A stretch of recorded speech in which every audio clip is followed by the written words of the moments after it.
Lahore test में पाकिस्तान ने जनूबी अफ्रीका के खिलाफ 5 विकेटों पर 313 रन बनाए हैं। पहले दिन कप्तान शान मसूद ने टॉस जीतकर बैटिंग का फैसला किया। पाकिस्तान के अब्दुल्ला शफीक तीसरी ही गेंद पर पवेलियन लौट गए। इमामुल हक 93, बाबर आजम 23, सऊद शकील 0 पर आउट हुए, जिसके बाद मोहम्मद रिजवान और सलमान अली आगा ने शानदार 114 रन की पार्टनरशिप कायम की।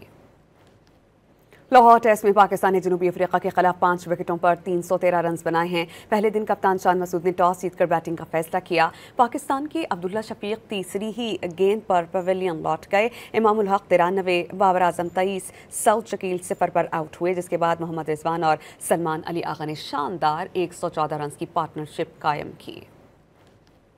लाहौर टेस्ट में पाकिस्तान ने जनूबी अफ्रीका के खिलाफ 5 विकेटों पर 313 रन बनाए हैं। पहले दिन कप्तान शान मसूद ने टॉस जीतकर बैटिंग का फैसला किया। पाकिस्तान के अब्दुल्ला शफीक तीसरी ही गेंद पर पवेलियन लौट गए। इमामुल हक 93, बाबर आजम 23, सऊद शकील 0 पर आउट हुए, जिसके बाद मोहम्मद रिजवान और सलमान अली आगा ने शानदार 114 रन की पार्टनरशिप कायम की।